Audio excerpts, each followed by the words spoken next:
Money is power ভাইয়া। মানে আপনার কি বলতে কি চাচ্ছেন আপনার টাকা নেই?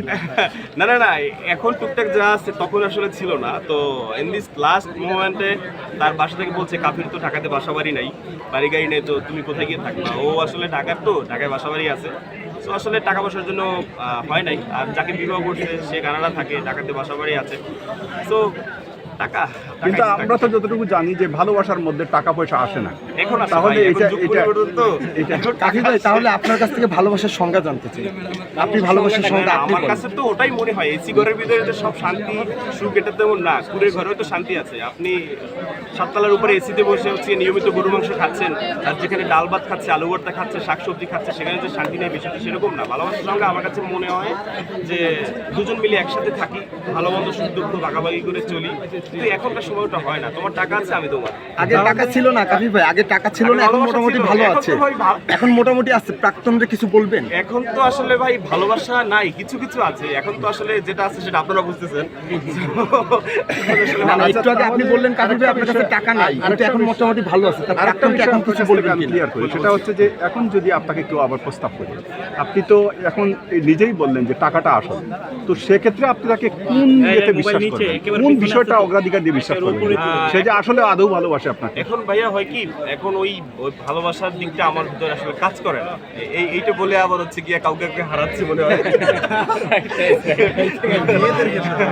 তো আমার কাছে আসলে, তবে ভাই মানুষ আছে যারা পিওর অথেন্টিক রিয়েল ভাবে ভালোবাসে।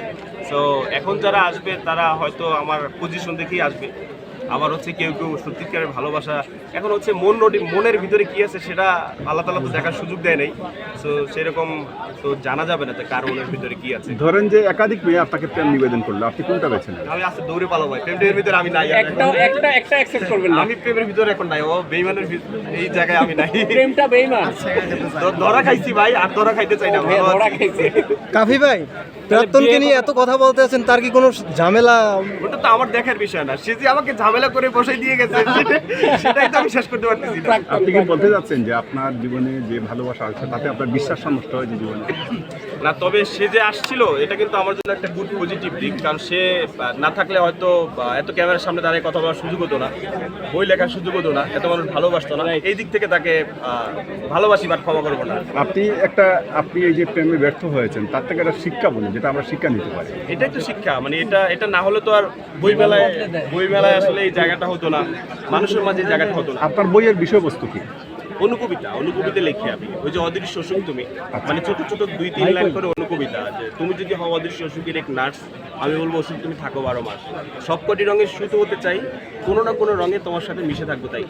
তা আপনার এখানে আপনার যে দুইটা কুকুর আছে তারা আপনার কবিতায় আসেনি কেন? ওরা তো কবিতা বুঝে না।